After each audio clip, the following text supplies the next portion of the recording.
할렐루야. 반갑습니다.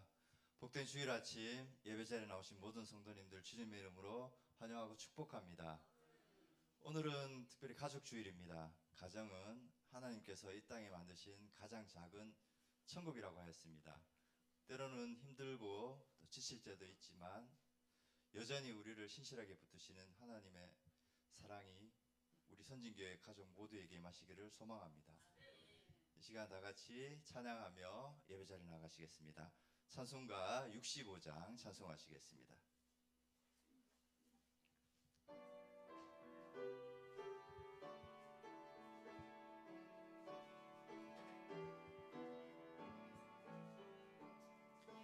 내 영혼아 찬양하라. 주님 앞에 엎드려 구속하신 넓은 은혜 높이 찬양하여라. 할렐루야 할렐루야 영원하신 하나님 환난 중에 성도들을 구원하여 주셨네. 노하심은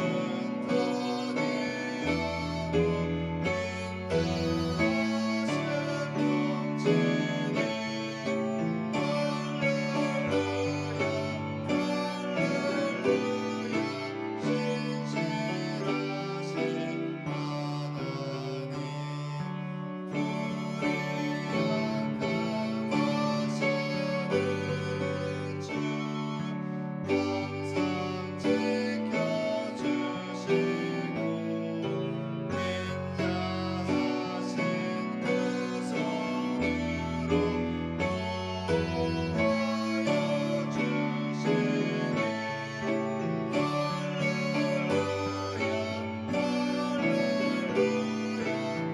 할렐루야 자비하신 하나님 천사들아 우리 함께 주께 찬양 드리세.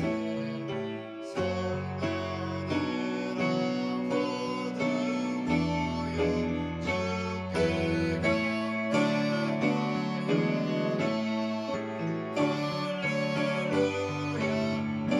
할렐루야 할렐루야 은혜로우신 하나님.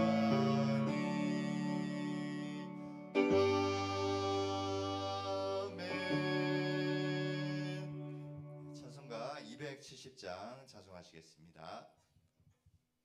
270장입니다.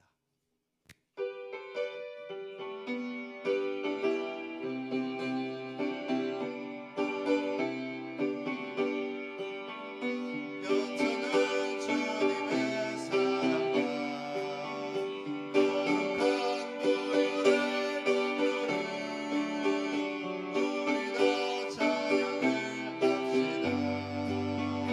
주님을 만나볼 때까지 예수가 노래를 기쁘게 하시는 대신에 그 옆에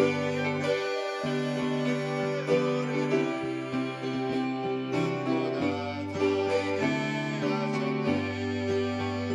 우리를 깨끗게 아끼는 누군가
다 함께 묵상 기도하심으로 5월 첫째 주일 가족주일 예배 하나님 앞에 드리겠습니다.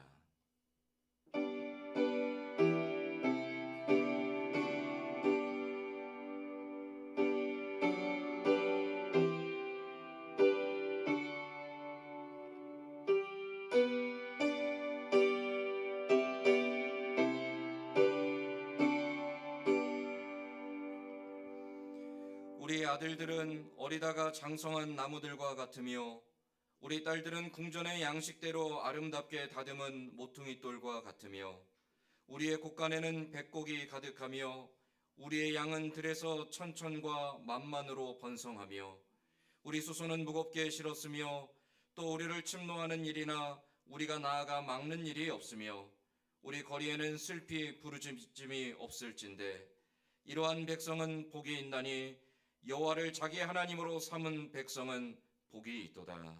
하나님은 영이시니 예배하는 자가 영과 진리로 예배할지니라. 아멘.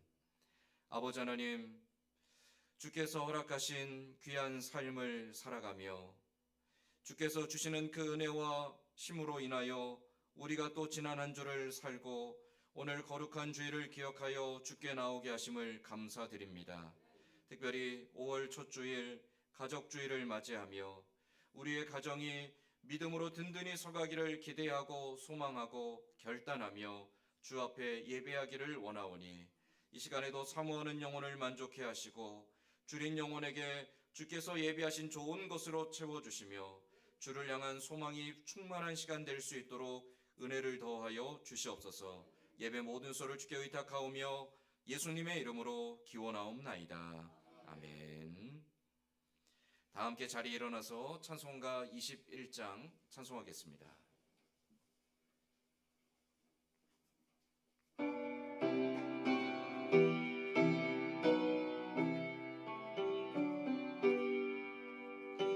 다 찬양하여라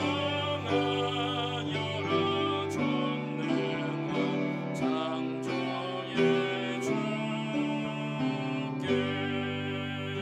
내 언어 주 찬양 평강과 구원의 주님 성도들아 주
교동문은 95번 가정주일입니다.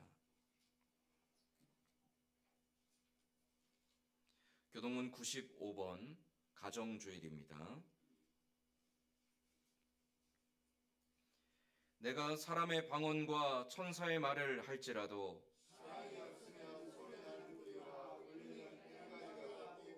내가 예언하는 능력에 있어 모든 비밀과 모든 지식을 알고 또 산을 옮길 만한 모든 믿음이 있을지라도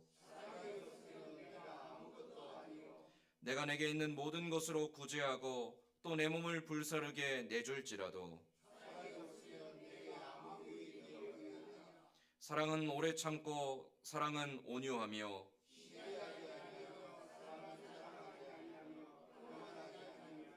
무례히 행하지 아니하며 자기의 유익을 구하지 아니하며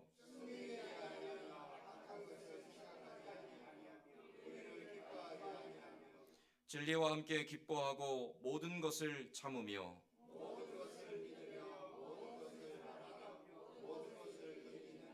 사랑은 언제까지나 떨어지지 아니하되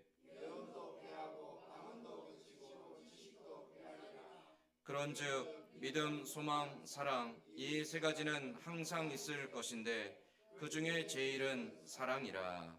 아멘. 사도신경으로 신앙 고백하겠습니다. 전능하사 천지를 만드신 하나님 아버지를 내가 믿사오며 그 외아들 우리 주 예수 그리스도를 믿사오니 이는 성령으로 잉태하사 동정녀 마리아에게 나시고 본디오 빌라도에게 고난을 받으사 십자가에 못 박혀 죽으시고 장사한 지 사흘 만에 죽은 자 가운데서 다시 살아나시며 하늘에 오르사 전능하신 하나님 우편에 앉아 계시다가 저리로서 산자와 죽은 자를 심판하러 오시리라. 성령을 믿사오며 거룩한 공예와 성도가 서로 교통하는 것과 죄를 사하여 주시는 것과 몸이 다시 사는 것과 영원히 사는 것을 믿사옵나이다. 아멘. 다 자리에 앉아서 찬송가 559장 찬송하겠습니다.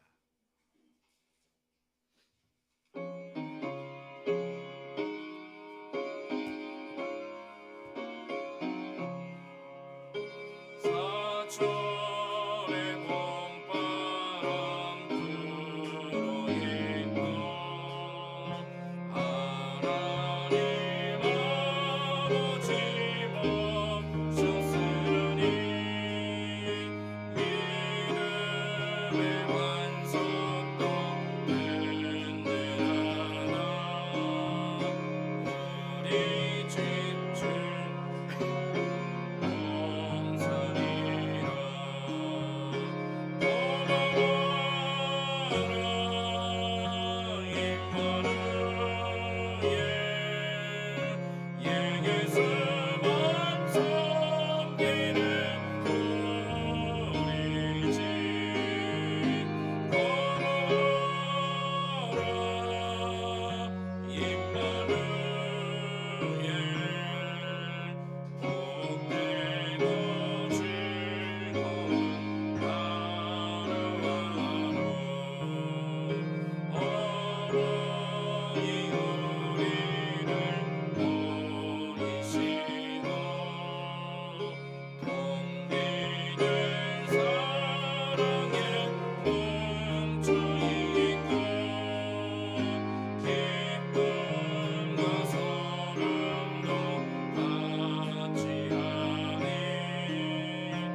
이찬 장로님 대표하여 기도하겠습니다.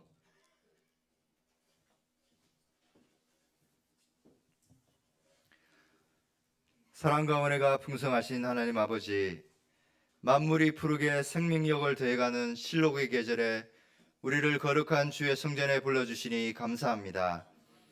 특별히 오늘은 가정의 달 첫 주일을 맞아 가족 주일로 지키게 하시니 더욱 감사합니다.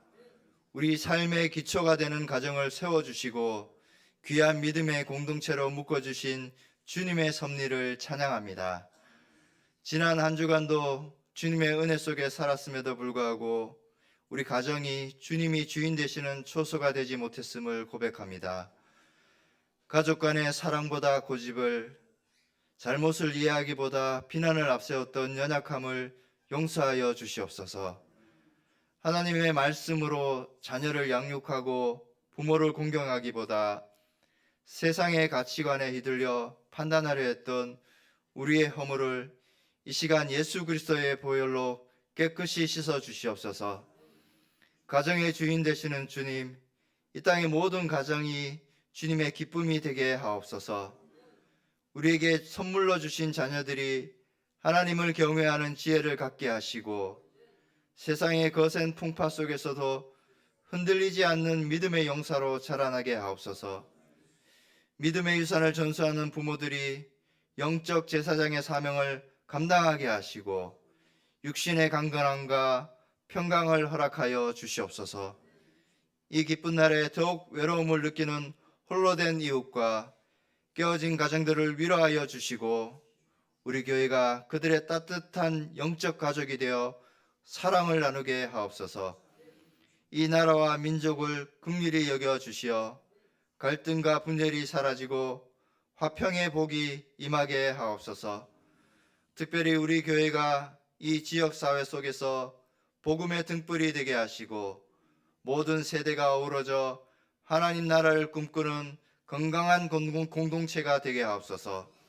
세우신 각 기관과 봉사자들의 헌신을 기억하시고 그들의 삶의 터전 위에도 하늘의 복을 내려 주시옵소서. 영육간의 연약한 성도들에게 치유의 손길을 허락하사 건강을 주시고 영적인 허약함을 이길 수 있는 믿음과 성령의 충만함을 또한 허락하여 주시옵소서. 복음의 불모지에 사랑하는 선교사님 가정을 심으시고 그곳에서 하나님의 나라를 일구어가게 하시니 감사합니다. 자신의 삶을 온전히 드려 헌신하는 선교사님 가정이 그 땅의 희망이 되게 하시고 그들의 발걸음마다 평화의 복음이 꽃피게 하옵소서. 자녀들의 학업과 진로의 문을 열어주시고 좋은 스승과 친구들을 만나 외롭지 않게 하시며 그들이 장차 열방을 품는 귀한 자녀로 성장하게 하옵소서. 위험과 질병, 영적인 공격으로부터 가정을 보호하여 주시옵소서. 선물로 씨를 뿌리는, 눈물로 씨를 뿌리는 협력교회의 목회자들을 기억하여 주시옵소서. 사역의 무게로 인해 지치지 않도록 날마다 새 힘을 공급하여 주시고 엘리야에게 주셨던 로뎀 나무 아래의 휴식과 회복이 목회자들의 삶 속에 있게 하옵소서. 오늘 단위에 세우신 담임 목사님 성령의 능력으로 붙들어 주시옵소서.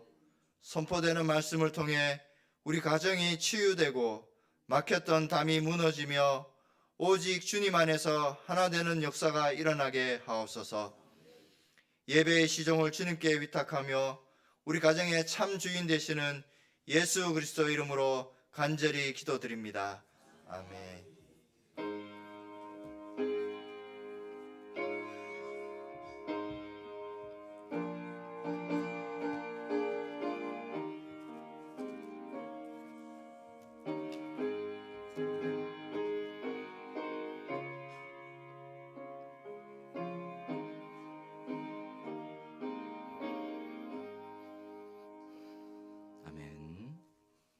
오늘 우리가 같이 읽을 하나님 말씀은 구약성경 시편 119편 97절에서 105절까지 말씀입니다.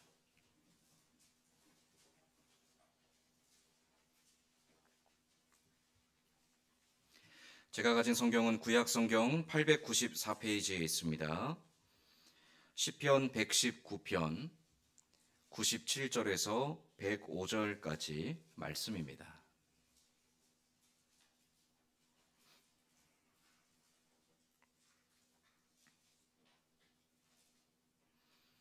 시편 119편 97절에서 105절까지 말씀, 저와 여러분이 돌아가며 한 절씩 교독하겠습니다. 내가 주의 법을 어찌 그리 사랑하는지요, 내가 그것을 종일 작은 소리로 읊조리나이다.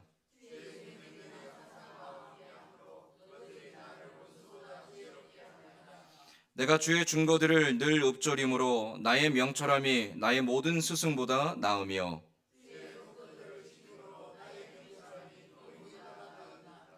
내가 주의 말씀을 지키려고 발을 금하여 모든 악한 길로 가지 아니하여 싸우며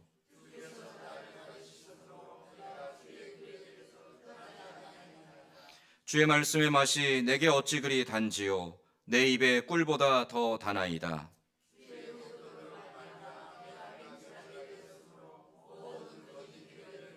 같이 읽겠습니다. 주의 말씀은 내 발의 등이요 내 길의 빛이니이다. 아멘. 5월 첫째 주일, 우리가 가족 주일로 지키고 있습니다. 어린이 주일도 있고 어버이 주일도 있지만 우리 교회 어린이가 없어서 어버이 주일과 어린이 주일을 합쳐서 5월 첫 주일을 가족 주일로 지키고 있습니다. 작은 소망이 있다면 조만간 우리 교회도 좀 주일 학교가 생겨서 어린이 주일도 있고 어린이들이 발표도 하고 그러면 참 좋겠다라는 그냥 조그만 욕심을 한번 가져봅니다. 언젠가는 또 될 수도 있고, 그렇지 않아도 우리가 함께 주님 안에서 믿음의 한 가족으로, 우리 장로님 기도하신 것처럼 영적인 가족으로서 함께 하나님 앞에서 기쁨을 누리고 또 우리에게 허락하신 귀한 가정을 하나님 보시기에 아름다운 주의 복된 처소로 일궈가기를 다시 한번 마음에 다짐하고 결단하는 귀한 은혜가 있는 시간 되기를 간절히 소망합니다. 저는 3대째 신앙생활을 하고 있습니다. 저희 이제 조부모님께서 6.25 전에 월남하시기 전에 이북에서부터 신앙생활을 하셨고, 아버지가 신앙생활하고 제가 신앙생활하고 3대째고요. 또 이제 딸이 4대째로 신앙생활을 합니다. 모태신앙이죠. 모태신앙하면 여러분 많이 말씀하시죠. 못된 신앙 아니면 모태신앙 그런 얘기들 많이 하시는데요. 이 모태신앙이 가진 좀 되게 안타까운 부분이 있습니다. 어떤 신앙에 특별하고 막 뭔가 엄청난 계기들이 별로 없습니다. 그래서 신앙에 옆에서 보기에 저렇게 뜨뜻미지근한가 싶은 그런 모습이 많이 보일 때도 있습니다. 그런데 모태신앙이 가지고 있는 어마어마한 저력이 있습니다. 그게 뭐냐면 마치 뿌리가 깊은 나무 같아요. 모태신앙으로 자라난 사람들이 막 뜨겁게 열정적으로 어떤 특별한 체험들이 있고 막 경험들이 있고 그런 건 아니더라도 그 뿌리가 굉장히 단단해서 웬만한 풍파에 잘 넘어지지 않습니다. 왜 그럴까요? 이 모태신앙을 가진 사람들에게는요, 든든한 동역자가 있기 때문에 그렇습니다. 바로 부모님이죠. 부모님이라는 든든한 동역자가 늘 기도해 주시고 격려해 주시고 옆에서 버팀목이 되어 주니까 특별한 체험이 없어도 자기도 모르는 사이에 그 든든한 동역자로 말미암아서 신앙이 견고하게 뿌리를 내리고 살아갑니다. 자기도 잘 몰라요. 저도 보면 제가 목회자로 헌신하기 전에는 물론 이제 부모님이 먼저 헌신하셨지만 제가 스스로 하나님 앞에 자원하여 헌신하고 순종하기 전에는 저도 사실 그게 되게 답답했습니다. 왜 나한테는 좀 특별한 경험들이 없지? 제 주변의 친구들을 보면 갑자기 예수님을 믿고 막 뜨거운 열정에 불타서 막 헌신하고 선교사가 되겠다고 막 그런 친구들이 있었거든요. 보면서 왜 난 그런 마음이 없지? 좀 그런 안타까움이 있었습니다. 그런데 지금 와서 생각해 보니까 내가 그런 경험들이 없어서 내가 참 안타까웠던 게 아니라 나에게는 나도 모르는 어마어마한 신앙에 큰 힘이 있었구나라는 것을 이제서야 좀 깨닫습니다. 제가 아직도 부모님을 생각하면 기억나는 아주 대표적인 몇 가지 이미지가 있습니다. 저희 아버지는요, 토요일 오후가 되면 저를 딱 불러놓고 다리미를 갖다 놓고 500원짜리 지폐를 빳빳하게 이렇게 다리미질 하셨어요. 그리고 이제 그 빳빳하게 펴진 그 500원짜리 지폐를 딱 주시면서 가서 성경책에 꽂아 놓으라고 하십니다. 그게 헌금이에요. 제가 주일날 예배 드릴 때 드려야 될 헌금을 아버지가 빳빳한 돈을 마련해 오시거나 혹은 그렇지 않으면 그걸 다리미로 주름 하나 없이 빳빳하게 펴서 그것을 주시면서 이걸 헌금하라고. 어릴 때는 그게 뭔가 잘 이해를 못했는데요. 지금 생각해 보니까 주일을 기다리고 준비하는 자세를 아버지한테 배웠더라고요. 정성스럽게 또 두렵고 떨리는 마음으로 내가 가지고 있는 모든 것들 가운데 하나님을 향해서 내가 할 수 있는 모든 최선의 정성을 하나님 앞에 드리기 위해서 내 안에 있는 모든 묵은 것들과 악한 것들과 강팍한 것들을 제하여 버리고 하나님을 향해 나아가야 된다라는 그 마음가짐을 아버지가 보여주셨던 거예요. 저도 몰랐는데 그게 저한테는 신앙의 큰 힘이었던 거죠. 저희 어머니는요, 제 기억에 제가 어릴 때 어머니는 거의 아침은 안 드셨고요, 밤에는 항상 집에 안 계셨습니다. 교회가 가깝지 않았는데 어떤 때는 차비가 없으면 걸어서 1시간, 2시간 되는 거리의 교회를 찾아가서 밤마다 기도하시고, 어떤 때는 새벽에 새벽 기도를 가셔서 늦게 오실 때도 있고요. 아침마다 금식하며 기도하시고, 또 제가 자고 있으면 처리하고 오셔서 제 발목을 붙잡고 기도하시고, 그런 기억이 아직도 제 머릿속에 깊이 남아 있습니다. 어머니는 항상 인생에 어떤 어려움이 있고 근심이 있고 문제가 있을 때마다 하나님께 달려갔던 거죠. 자녀들을 위해서 무엇인가를 해주지 못한 것에 대하여 늘 안타깝고 미안한 마음을 갖고 계신데 사실은 가장 귀한 것을 해주셨습니다. 어떻게 하나님을 바라봐야 되고 어떻게 평생에 하나님을 의지해야 되고 어떻게 하나님을 항상 의지하고 순종하며 따라가야 되는지를 보여주셨던 거죠. 그게 모태신앙을 가진 사람의 큰 힘입니다. 그래서 참 그것이 저에게 감사하고요. 오늘 제가 목회 현장에서 버틸 수 있는 굉장히 중요한 버팀목이 되는 것이기도 하다라고 그렇게 생각을 합니다. 우리가 신앙생활을 하면요, 사실 하나님과 나와의 단독의 관계이잖아요. 내가 하나님을 구주로, 예수 그리스도를 구주로 영접하고 하나님의 자녀가 되었음에 대한 믿음의 고백과 그 믿음 안에서 하나님의 나라와 그 영광을 바라보고 기쁘게 걸어가는 것, 그게 우린 신앙생활이잖아요. 그런데 하나님은 우리의 그 신앙생활 가운데 항상 무엇으로부터 우리를 시작하게 하시냐면 가정으로부터 시작하게 하십니다. 모든 가정은 하나님의 은혜의 역사의 시작이 되는 가장 기본적인 조직이고요. 하나님의 나라와 그 영광을 드러내시는 이 땅에 실현하시는 하나님의 역사의 통로의 가장 기초가 되는 조직이 바로 가족입니다. 우리가 흔히 가족은요, 한 지붕 아래서 함께 먹고 자며 함께 근심도 나누고 기쁨도 나누고 슬픔도 나누고 때로는 안 좋은 모습을 보더라도 서로 그것을 받아주고 품고 인내하며 사랑으로 함께 지어져 가는 것, 우린 그걸 가족이라고 말하죠. 그러나 하나님 안에서의 가족은 그것을 뛰어넘는 더 특별한 의미를 가지고 있습니다. 가족은 우리가 원해서 세워지지도 않고요. 가족은 내가 바라는 대로 되는 것도 아니고요. 가족은 내가 뜻하는 것을 이루기 위해 필요한 것도 아닙니다.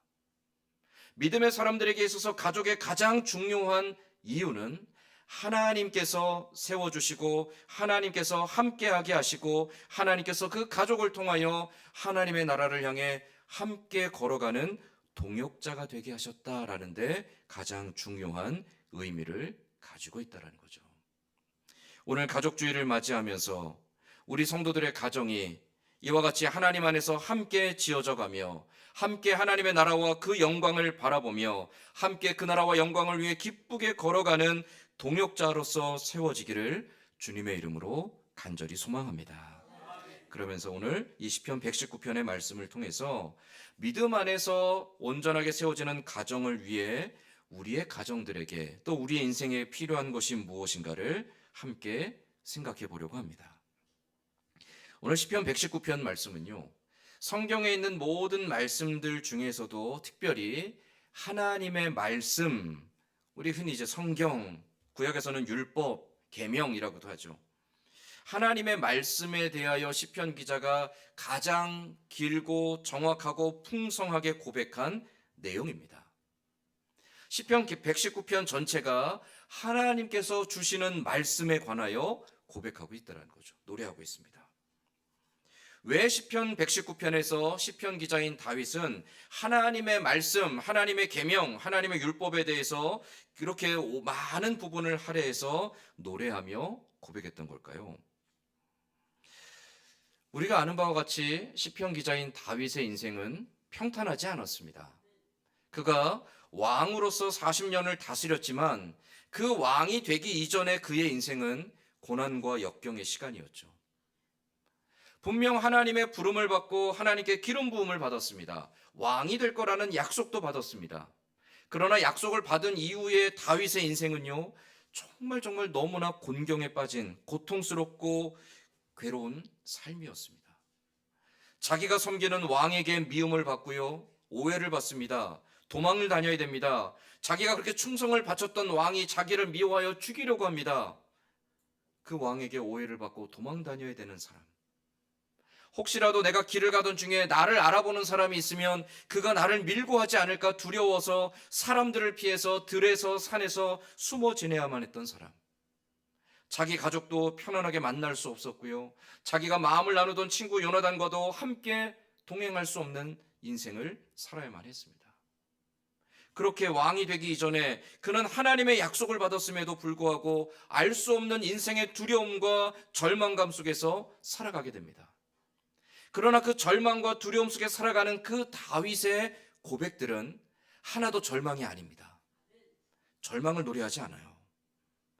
다윗은 그 절망스러운 상황 속에서 항상 하나님을 찬양합니다. 그가 하나님을 찬양하는 이유가 무엇일까요?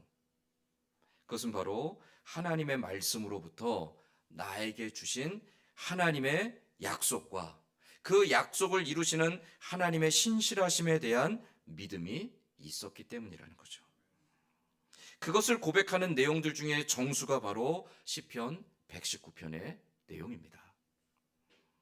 우리의 인생은 앞날을 알 수 없습니다. 알 수 있으면 얼마나 좋을까요? 여러분, 내일 어떤 일이 있을지, 내년에 내가 어떤 일을 할 수 있을지, 내가 살아가는 내 주변의 환경들이 어떻게 변할지를 우리가 정확하게 알 수 있다면 여러분 얼마나 좋겠습니까?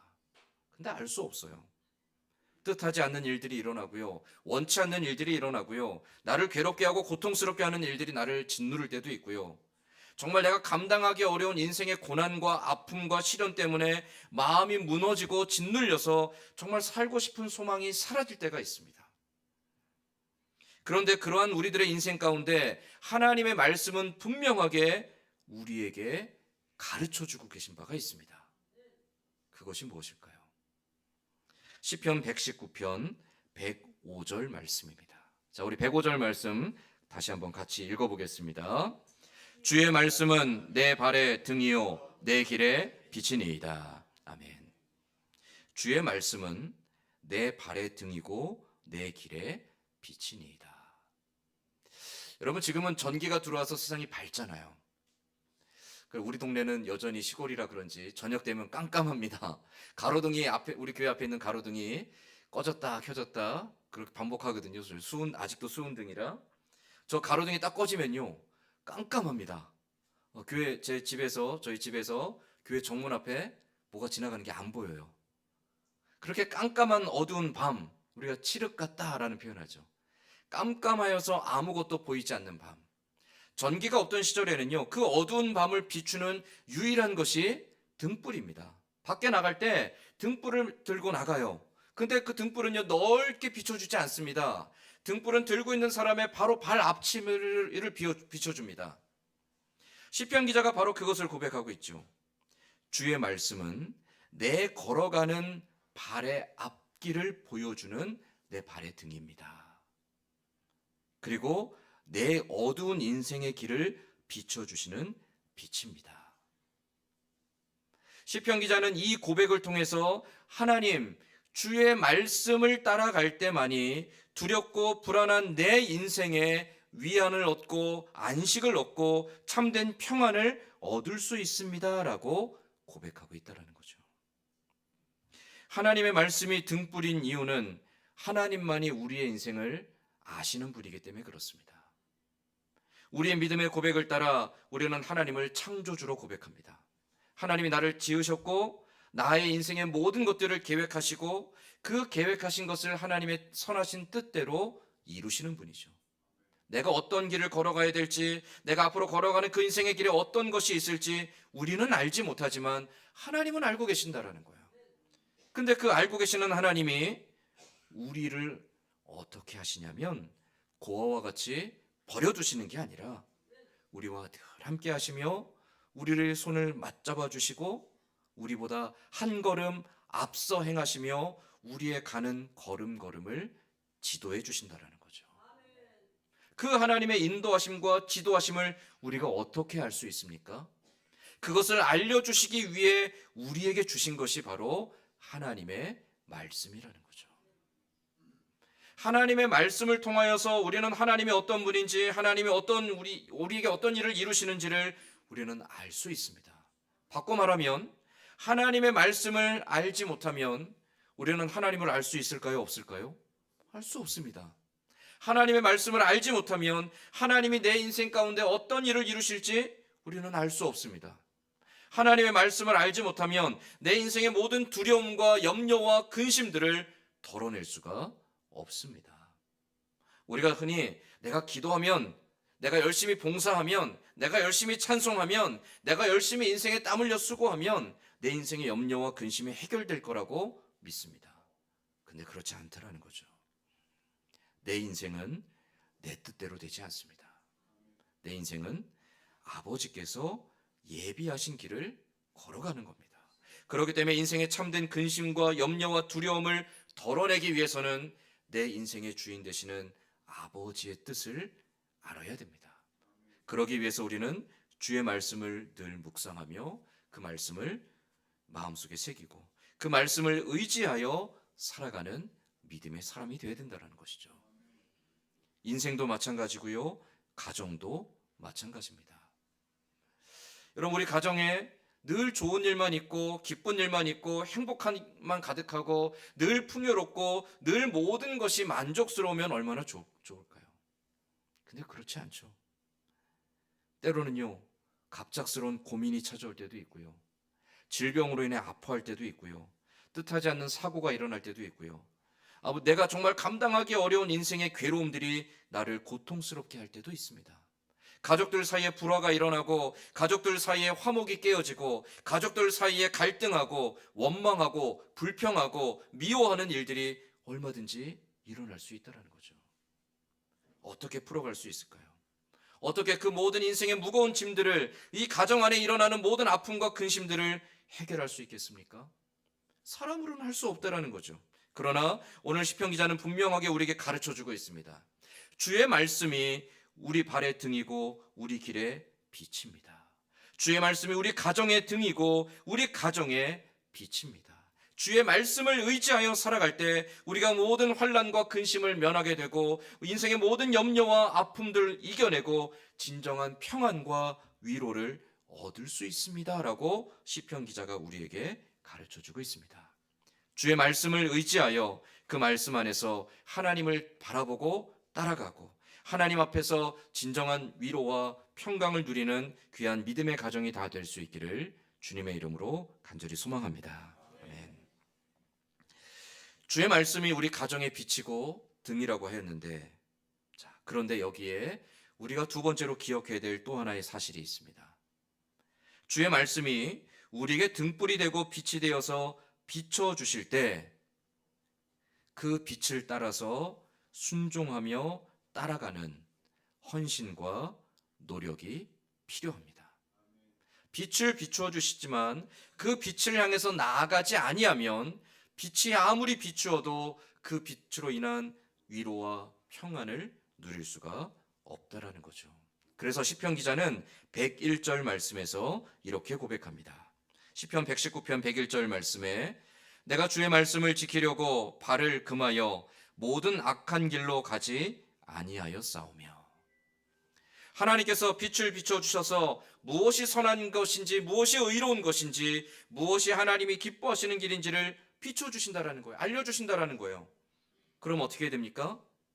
우리가 어둠의 길로 가지 않으려고 우리의 발을 금하고 우리의 마음을 다스리고 우리의 혀와 우리의 행실들을 다스려서 우리의 삶을 통해 그 악함의 어두움의 열매들이 맺어지지 아니하도록 우리를 쳐서 복종시키는 사람이 돼야 된다는 거죠. 그걸 여러분 다른 말로 바꿔 말하면요, 빛 가운데로 행하는 삶입니다. 빛 가운데로 행한다는 것이요, 내가 어느 날 그냥 가만히 있는데 나에게 빛이 비춰주면 그게 빛 가운데 행하는 삶이 아닙니다. 하나님은 주의 말씀을 통해서 우리에게 빛을 비춰주십니다. 그럼 그 빛을 바라보고 그 빛을 향해 나아가기 위하여서 어둠의 습관에 묻혀있던 나의 삶을 끊어버리고 그 빛으로 한 걸음을 내디뎌야 한다라는 것이죠. 시편 1편 1절과 2절 말씀에서 그래서 시편 기자는 복 있는 삶에 대해서 고백합니다. 자, 시편 1편 1절과 2절 말씀 우리 같이 한번 읽어보겠습니다. 복 있는 사람은 악인들의 꾀를 따르지 아니하며 죄인들의 길에 서지 아니하며 오만한 자들의 자리에 앉지 아니하며 오직 여호와의 율법을 즐거워하여 그의 율법을 주야로 묵상하는도다. 아멘. 악인들의 꾀를 따르지 아니하고 죄인들의 길에 서지 아니하며 오만한 자리에 앉지 아니하고. 어떤 사람이요? 복 있는 사람. 우리는 우리 가정이 하나님 안에서 든든히 서가기를 원하고요, 우리 가정이 하나님 안에서 평안하기를 원하고요, 우리 가정이 하나님 안에서 복 있는 가정이 되기를 소망합니다. 그러기 위해서 어떻게 해야 됩니까? 시편 1편에 있는 말씀 앞에 어떻게 해야 될지 우리에게 가르쳐 주셨죠. 악인들의 길에 서지 아니하고 불의한 길에 행하지 아니하고 오만한 자리에 앉지 아니해야 됩니다. 누가요? 우리 가족들이. 하나님, 우리 부모님이 제발 그랬으면 좋겠습니다. 하나님, 우리 자녀들이 좀 제발 그랬으면 좋겠습니다. 하나님, 우리 친척들이 좀 제발 그랬으면 좋겠습니다. 아니요, 누가 먼저 해야 됩니까? 바로 우리 자신이 먼저 복 있는 사람이 돼야 된다는 거죠.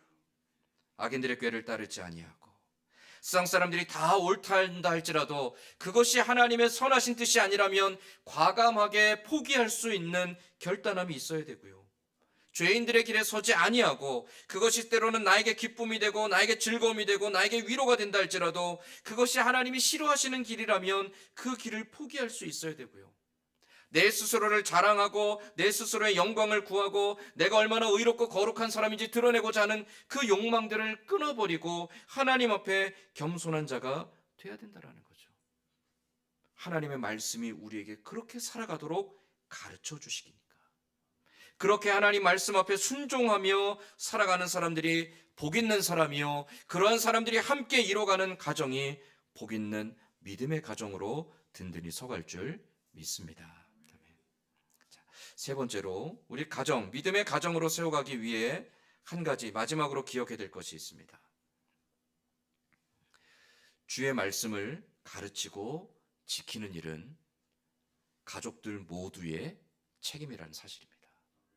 누군가의 책임이 아니라 우리 가정에 속한 모든 가족들의 책임입니다. 누군가 우리 가족 중에 열심히 기도하고 우리 가족 중에 누군가 열심히 예배드리고 우리 가족 중에 누군가 열심히 신앙생활해서 그 사람 덕분에 내가 복을 받는 게 아닙니다. 한때 한국교회에 유행했었죠. 각에 흐르는 저주를 끊으라. 각에 흐르는 저주가 어디에 있습니까? 이 각에 흐르는 저주의 개념은요, 누군가 한 사람이 잘하면 다 복을 받고 누군가 한 사람이 못하면 다 저주를 받는다라는 개념입니다. 지극히 무속적인 개념에서 온 거거든요. 모든 책임은 각 사람에게 있습니다. 한 사람 한 사람이 하나님 앞에 바르게 서고 한 사람 한 사람이 결단하고 순종함을 통하여 가정이 온전하게 서가는 것이죠. 부모가 열심히 기도하고 신앙의 본을 보여야 되고요. 자녀는 그 본을 따라서 하나님 말씀 앞에 순종하며 따라가야 됩니다. 그렇게 부모와 자녀와 아내와 남편이 또 모든 가족들이 한 마음으로 하나님의 말씀을 사모하고 그 말씀 앞에 순종하여 말씀이 비춰주는 빛 가운데로 걸어갈 때 비로소 가족이 온전한 믿음의 가정이 될 수 있다라는 거죠. 에베소서 6장은 가정 안에서 가족 구성원들 사이의 관계에 대해서 가르쳐주고 있습니다. 자, 그 가운데 에베소서 6장 4절 말씀에 또 아비들아 너희 자녀들을 노엽게 하지 말고 오직 주의 교훈과 훈계로 양육하라. 부모가 자녀에게 해야 될 책임 가운데 하나가 자녀를 주의 말씀으로 양육하는 것입니다. 당연한 일이죠. 자, 그런데 여기서 우리가 흔히 하는 오해가 있습니다. 부모의 권위로 자녀에게 야, 너 일로 와봐, 앉아봐, 무릎 꿇어. 그리고 하나님 말씀을 가르쳤어요. 이렇게 하라는 의미가 아닙니다. 에베소 6장 4절 말씀에 분명하게 기록하고 있습니다. 또 아비들아 너희 자녀들을 노엽게 하지 말고, 노엽게 하지 말라는 말씀이요, 자녀들의 눈치를 보라는 말이 아니에요. 노엽게 하지 말라, 이 말씀을 조금 더 의역하면 자녀들로 하여금 부모를 바라보며 존경하고 따라올 수 있도록 자녀들에게 사랑과 진실함으로 대하고 그들에게 바른 모범을 보이라는 의미입니다. 말씀을 가르치지만 정작 자기의 입으로는 하나님의 말씀과 다른 것들을 뱉어내고, 말씀을 가르치지만 정작 그들의 삶은 하나님의 뜻과 다른 방향으로 걸어가고 있고, 말씀을 앞세우고 있지만 그들의 삶에서 나타나는 열매들이 하나님이 보시기에 선하고 의로운 것이 아니라면 누가 그걸 가장 잘할까요? 가족이 잘합니다. 누구보다도 함께 먹고 자는 가족이 그 사람을 가장 잘합니다. 그래서 실망할 수 있죠. 그 실망한다라는 개념이 바로 에베소 6장 말씀에 노엽게 한다라는 개념입니다. 부모의 책임은요, 그냥 자녀를 데려다가 훈계하고 그를 꾸중하고 타박하는 데 있지 않습니다. 부모는 자녀에게 무한한 책임감을 가지고 모범을 보이는 사람이 되어야 되는 거예요. 이 말씀을 하시는 이유는 단순히 부모와 자녀와의 관계만을 의미하는 것이 아닙니다. 가족 구성원들 사이의 모든 관계가 이루어야 된다는 것을 의미하는 것이죠. 사실 목사로서 제가 제일 힘들고 부담스러운 것은 사실은 가족입니다. 왜냐하면 앞에서는 여러분 이렇게 제가 거룩하고 경건하고 열정적으로 하나님 말씀을 선포하잖아요. 근데 제가 어떤 삶을 살고 있는지, 어떤 생각을 하고 있는지, 어떤 말을 하고 있는지를 누구보다 가장 잘 알고 있는, 그리고 제 눈빛만 봐도 제 속에 뭐가 있는지를 꿰뚫어 보는 사람이 집사람입니다. 제일 무서운 사람이에요. 그리고 딸이죠. 가족은요, 속일 수가 없어요. 제일 부담스럽고 제일 막중한 책임입니다. 여러분은 여러분의 가정에서 이러한 책임을 하나님께서 맡겨주신 거죠. 여러분에게 배우자에게, 여러분의 남편과 여러분의 아내에게 여러분은 어떤 사람인지 증명해내야 됩니다. 여러분에게 자녀들에게 여러분은 하나님의 사람으로 어떤 삶을 살고 있는지를 증명해내야 됩니다. 여러분의 부모에게 내가 하나님의 사람으로서 어떤 삶을 살고 있는지 자녀로서 증명해내야 됩니다. 그게 사명입니다. 그렇게 가족 안에 속한 사람들이 믿음으로 살아가기 위해 내 자신을 절제하고 쳐서 복종시키며 하나님의 교훈과 하나님의 말씀 앞에 겸손히 순종하고자 내 자신을 날마다 낮추며 인내하며 사랑하며 살아가는 삶을 몸소 행할 때, 그 행하는 가족들을 통하여서 가정이 비로소 온전한 믿음의 가정으로 세워져 갈 수 있다라는 것이죠. 119편 102절과 103절 말씀에서 그래서 시편 기자는 이렇게 고백합니다. 주께서 나를 가르치셨으므로 내가 주의 규례들에서 떠나지 아니하였나이다. 주의 말씀의 맛이 내게 어찌 그리 단지요. 내 입에 꿀보다 더 단이이다. 여러분, 주의 말씀이 내 입에 꿀보다 더 달다. 이 말씀의 고백이 어떻게 나왔을까요? 이것은요, 하나님의 말씀 앞에 철저히 부서지고 망가지고 깨트려지고, 그래서 더 이상 낮아질 데가 없을 만큼 낮아졌을 때 그 가장 인생의 밑바닥에서 하나님을 바라봤던 그 다윗의 인생 속에서 나오는 고백입니다. 정말 인생에 아무 낙이 없고, 인생에 아무 희망이 없고, 내 인생의 모든 것이 온통 원망과 불평과 저주와 분노와 증오만 가득한 그때에, 그러나 내가 불의한 길에 서지 아니하고 악인의 꾀를 따르지 아니하며 하나님을 바라봤더니 하나님께서 어떻게 내 인생을 다스리시는지를 내가 비로소 깨닫게 되었습니다. 무엇을 통해서요? 주의 말씀을 통해서. 그러니까 그 말씀이 내게 어찌 그리 단지요, 내 입에 꿀보다 더 단이이다 라고 고백했던 겁니다. 이 고백이 나오기까지 다윗은 자기의 인생을 하나님 앞에 완전히 내려놓는 연단과 순종과 헌신의 과정이 있었던 것이죠. 가정은 그렇게 세워지는 겁니다. 가정은요, 그냥 남자와 여자가 마음이 맞아서 결혼하고, 결혼해서 지내다 보니까 자녀가 생기고, 자녀가 생기다 보니까 책임을 져야 되니까 또 열심히 일하고, 그렇게 또 시간이 지나다 보니까 어느덧 자녀들이 장성하여 출가하고, 그게 가정이 아니고요. 가정은요, 하나님이 기뻐하시는 가정을 세워가기 위해 날마다 말씀을 붙잡고 그 말씀 앞에서 처절하게 몸부림치며 그 말씀을 지켜 행하기 위해 내 자신을 쳐서 복종시키며 함께 가족들 간에 서로 부둥켜 안고 눈물 흘리며 그 말씀대로 살아가려고 서로를 격려하고 위로하고 함께 세워감을 통하여 비로소 믿음의 가정으로 든든히 세워질 수 있다는 것이죠. 시편 기자는 바로 그것을 우리에게 가르쳐주고 있습니다. 그런데 이렇게 보면 믿음으로 가정을 세운다는 게 참 쉽지 않은 일이죠. 쉽지 않은 일입니다. 저희 가정도 그랬습니다. 제가 3대째 신앙생활을 하고 있다고 했는데요, 저희 아버지는 열심히 신앙생활 하시던 분은 아닙니다. 젊을 때 사업도 하시고, 사업들 하니까 밖에서 나가 즐기는 것 좋아하시고, 낚시도 좋아하고, 그랬던 아버지가 믿음을 갖기까지 얼마나 많은 연단이 있었을까요? 아버지 사업이 3번에 걸쳐서 실패하고 비로소 손을 들고 하나님께로 나아갔습니다. 아버지가 3번째 사업을 실패하신 다음에 기도원에 가서 일주일 기도하고 내려오셔서 그 아버지를 마중하기 위해서 어머니하고 저하고 이제 버스 정류장 가서 기다리고 있었습니다. 버스에서 아버지가 딱 내리시면서 딱 두 손을 들고 할렐루야 하시더라고요.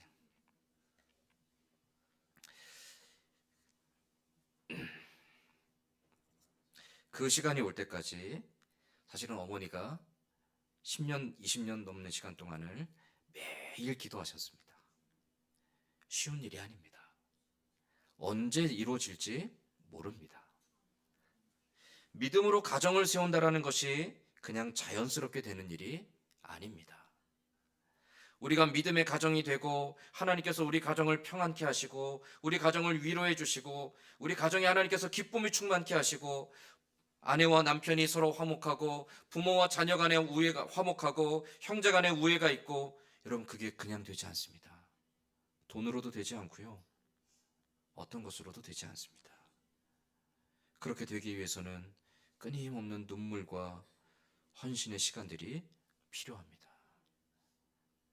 누군가가 아니라 내가 먼저 가족들을 위해서 기도하고, 내가 누군가가 아니라 내가 먼저 가족들을 위해서 희생하고, 내가 누군가가 아니라 내가 먼저 가족들을 위해서 남몰래 헌신하는 그 시간들이 차곡차곡 쌓여서 비로소 가정이 믿음으로 든든하게 세워져 가게 되는 줄 믿습니다. 그것을 이루어가는 강력한 힘이 있죠. 그게 바로 하나님의 말씀입니다. 말씀을 붙잡고 그 말씀 안에서 내 가족들을 위해서 기도하고 헌신하고 섬겨갈 때, 때가 되면 하나님께서 반드시 우리 모든 가정들을 믿음 안에 견고하게 서가게 하실 줄 믿습니다. 신앙생활은 나만 열심히 잘하는 것도 중요하겠지만 하나님께서 하나가 되게 하신 내 사랑하는 가족들, 그들이 하나님 안에서 함께 지어져 가고 내 사랑하는 가족들과 함께 하나님 나라를 꿈꾸고 소망하며 어렵고 힘든 순간에 서로의 손을 맞잡고 함께 주의 나라와 영광을 위해 든든한 버팀목이 되어주는 동역자가 되는 것, 하나님께서 우리에게 가족을 주신 이유입니다. 나의 남편은, 나의 아내는, 나의 자녀는, 나의 부모는 바로 그러한 이유 때문에 나에게 붙여주신 줄 믿습니다. 내 사랑하는 가족들, 그들을 위해 날마다 기도하고 주의 말씀으로 본을 보이고 주의 말씀 가운데 순종하고 헌신하며 인내하고 또 진실한 마음으로 대하며 하나님이 기뻐하시는 믿음의 가정, 주의 말씀을 붙잡고 하나님이 기뻐하시는 믿음의 가정 세워가는, 그래서 우리 모든 성도들의 가정이 어떤 세상의 풍파에도 흔들리지 아니하고 견고하게 서서 하나님의 나라와 그 영광을 이뤄가는 하나님의 귀한 도구들로 든든히 서가고 아름다운 믿음의 동역의 끈이 연결되어지는 귀한 믿음의 가정들이 다 될 수 있기를 주님의 이름으로 간절히 소망합니다. 아멘. 기도하겠습니다. 하나님, 우리에게 귀한 가정을 주시고 가정을 통하여 하나님의 나라와 그 영광을 바라보게 하시니 감사합니다. 하나님, 내 사랑하는 남편은, 또 내 사랑하는 아내는, 또 내 사랑하는 자녀와 또 내 사랑하는 부모는 살다 보니 어쩌다 보니 우연히 실수로 내 곁에 있는 사람이 아니라 하나님께서 나에게 그 나라와 영광을 바라보라고, 내가 인생에 지치고 힘들 때 함께 손잡고 주의 나라와 영광을 위해 기쁘게 걸어가는 든든한 버팀목이 되라고 내 곁에 붙여주신 귀한 믿음의 동역자인 줄 믿습니다. 무엇보다도 주의 말씀을 의지하여 가족 간의 진실한 사랑과 겸손한 섬김으로 아버지 하나님, 하나님께서 우리에게 보여주신 그 희생과 헌신을 우리 가족들 가운데 함께 보이며 아름다운 믿음의 가정을 세워가는 우리들 모두가 되게 하여 주시옵소서. 힘들고 어려운 길일지라도 그러나 주의 말씀 의지하여 나갈 때에 하나님께서 주의 말씀 가운데 우리를 더욱더 든든하게 세워주시고 사랑하게 하시고 주의 말씀으로 인하여 겸손하게 하시고 주의 말씀으로 인하여 순종하게 하실 줄 믿습니다. 주의 말씀이 우리의 든든한 힘이 되어서 가정을 세우고 우리의 믿음을 세워가는 아름다운 역사가, 그래서 시편 기자의 고백처럼 내 발의 등이요 내 길의 빛이 되시는 주의 말씀이 꿀송이보다도 더 단 그 말씀의 기쁨을 맛보게 되는 우리 모든 성도들의 가정이 다 될 수 있도록 역사하여 주시옵소서. 함께 하실 줄 믿사오며 예수님의 이름으로 기도드리옵나이다. 아멘. 우리 함께 찬송가 199장 찬송하며 준비한 헌금 하나님께 봉헌하겠습니다.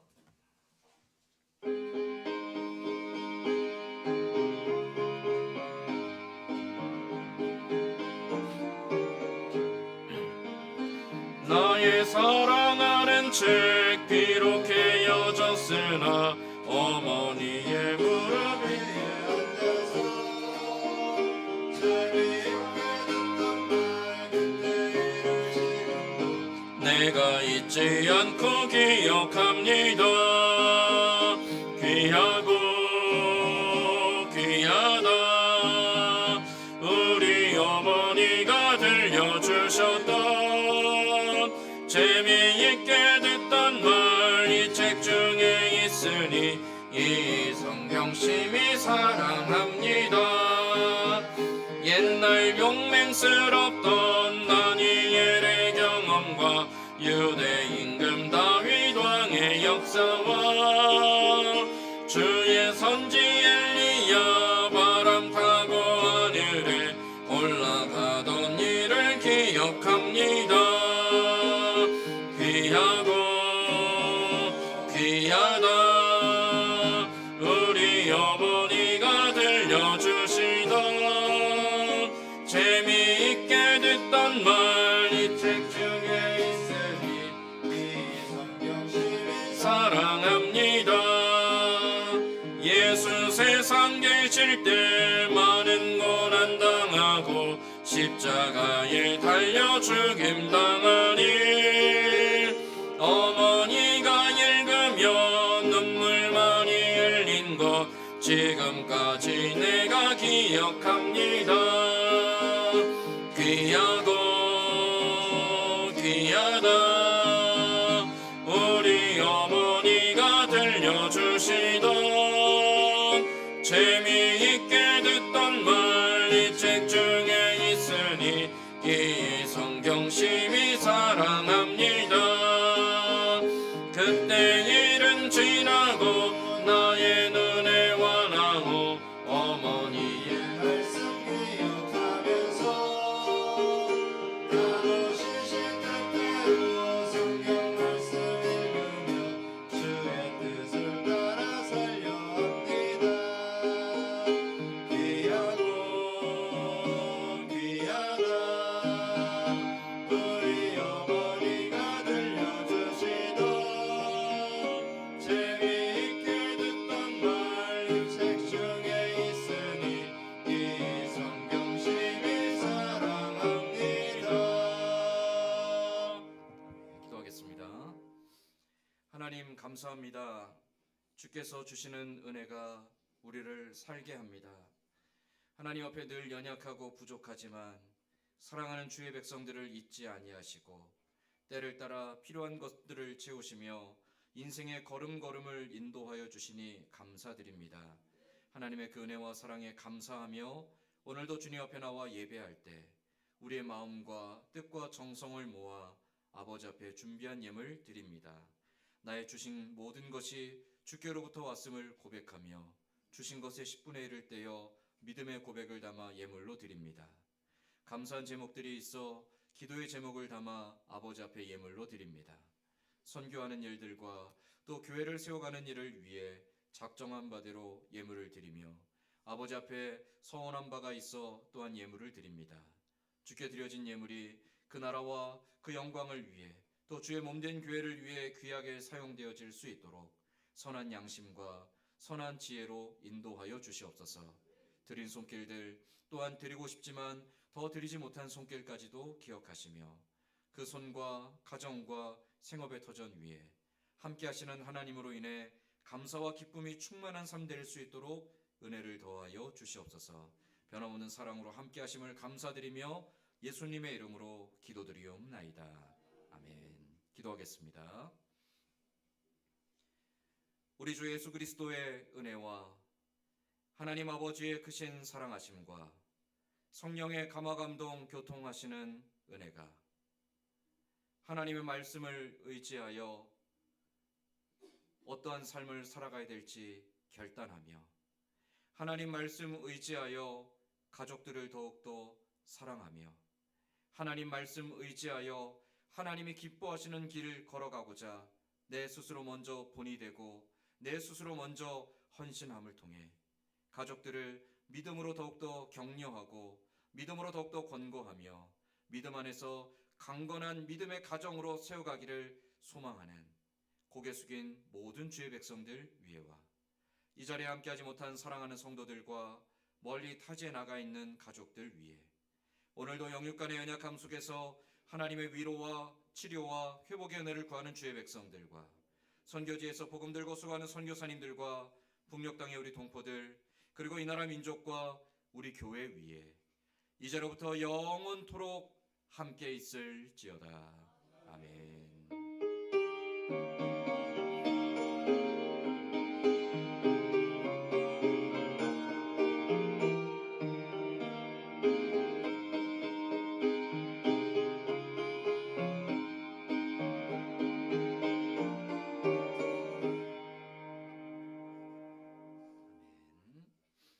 교회 소식 전하기 전에 오늘 가족주의를 맞이해서 교회 70세 이상 어르신들에게 교회가 선물을 좀 준비했습니다. 좀 전하려고 합니다. 우리 남녀 전도회 임원들 좀 도와주시면 좋겠습니다.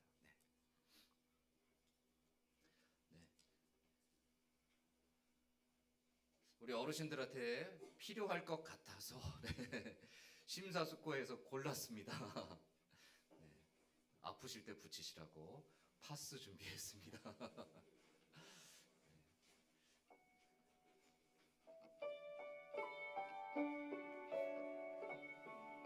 네, 70세 이상 어르신들, 우리 나이로 71세이시죠? 만 70세 이상 되시는 어르신들에게 교회에서 선물을 준비했습니다. 작은 정성이지만 우리 어르신들을 공경하고 사랑하고자 하는 마음으로 선물을 드립니다.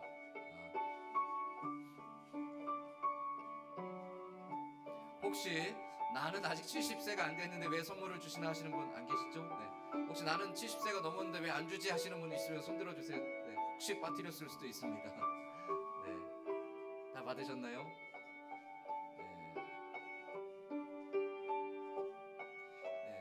죄송하지만 아주 외람되지만 우리 선물을 받으신 분들 자리에 한번 일어나 보실까요?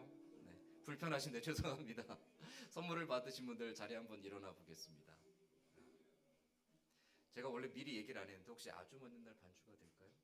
네.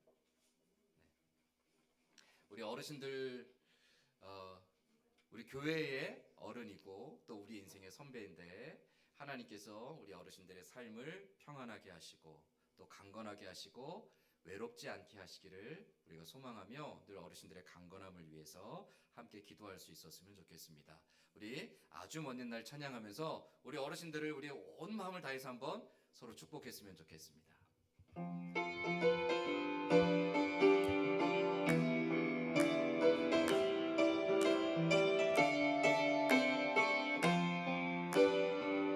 아주 먼 옛날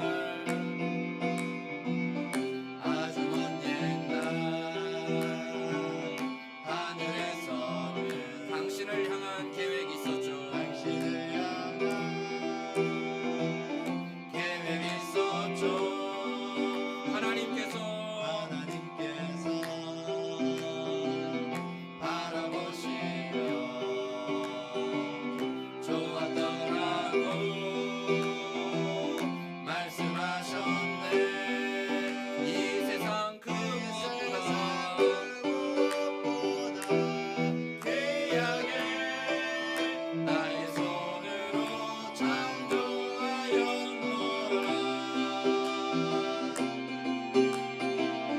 내가 너로 인하여 기뻐하노라. 내가 너를 사랑하노라.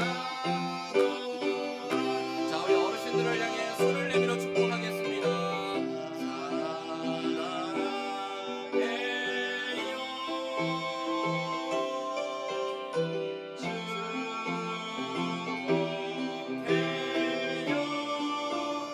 당신의 마음에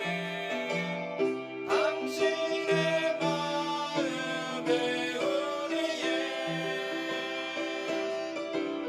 사랑을 드려요. 감사합니다. 우리 한번 기도하겠습니다. 하나님 감사합니다. 백발은 영화의 면류관이라고 하였습니다. 인생을 살아오며 수없이 많은 고난과 혼란의 시간들을 이겨온 우리 어르신들에게 하나님 큰 위로와 평강으로 복을 더하여 주시옵소서. 고단하고 힘겨웠던 인생의 길이 하나님으로 인하여 기쁨과 감사함이 넘치는 복된 길이 되게 하여 주시옵소서. 노년에 육신이 쇠하고 고단하지만 날마다 새 힘을 주시는 하나님으로 인하여 모든 통증과 아픔이 사라지고 가벼움만 있게 하여 주시옵소서. 주를 소망하기에 그 마음에 낙심되지 않게 하시고 근심되지 않게 하여 주시옵소서. 아버지 하나님, 무엇보다도 주와 동행하기에 외롭지 않게 하시고 그 마음에 늘 기쁨이 충만케 하여 주시옵소서. 하나님이 함께 하시는 아름다운 인생의 길 걸어감으로 자손들에게 후배들에게 아름다운 믿음의 본을 보이는 우리 어르신들이 다 되게 하여 주시옵소서. 함께 하심을 감사드리며 예수님의 이름으로 기도드리옵나이다. 아멘. 우리 어르신들 위해서 우리 다시 한번 박수 한번 하겠습니다. 네, 이제 자리에 앉으셔도 되겠습니다. 네. 우리 몇 명 되지 않지만 청년들을 위한 선물도 있습니다. 청년들을 위한 선물은 나갈 때 따로 또 전달하도록 하겠습니다. 우리 장로님 나와서 교회 소식 전하겠습니다. 교회 소식 전해드리겠습니다. 오늘은 가족 주일입니다. 믿음 안에서 든든히 서가는 가정이 되기를 소망하며 감사와 기쁨으로 여갈 수 있기를 소망합니다. 교사업장 신방이 있습니다. 5월 4일 내일 월요일입니다. 교사업장 신방이 있습니다. 다음 주일에는 가족 사진, 개인 사진 촬영이 있습니다. 예쁘게 단장하고 오셔서 가족 사진을 촬영하시면 추후에 교회에서 인화하여 드리겠습니다. 장수 사진 촬영을 원하시는 분도 말씀해 주시면 촬영 후에 인화하여 드리도록 하겠습니다. 이 사진 촬영은 이현 성도님께서 수고해 주시겠습니다. 조영수 권사님이 교통사고로 하나병원에 입원 중이십니다. 이번 주 퇴원 예정인데요. 빠른 회복과 후유증 없도록 많은 기도 바랍니다. 5월 생일 축하가 다음 주일 점심 식사 시간에 있습니다. 이번 주 청소 봉사는 충성조입니다. 김혜정 원사님, 빈두현 집사님, 이상인 집사님 수고해 주시겠습니다. 영육간에 인역하신 성도님들과 또 연로하신 성도님들을 위해서 또 나라 민족을 위해서 선교사님과 협력교를 위해서 기도해 주시기 바랍니다. 감사합니다. 네, 오늘 우리 교회 처음 방문하신 분이 계신데 부부시죠? 네, 네. 우리 처음 방문하셨는데 박수로 한번 환영하겠습니다. 우리 정선영 집사님하고 아들, 네, 오랜만에 또 왔네요. 감사합니다. 우리 다 함께 자리에 일어나서 찬송가 620장 1절 찬송하며 오전 예배 순서 모두 마치겠습니다.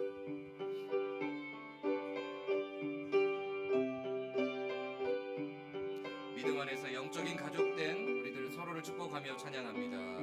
여기에 모인 우리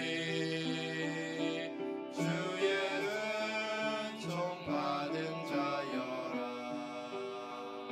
주께서 이 자리에 함께 계심을 아노라. 언제나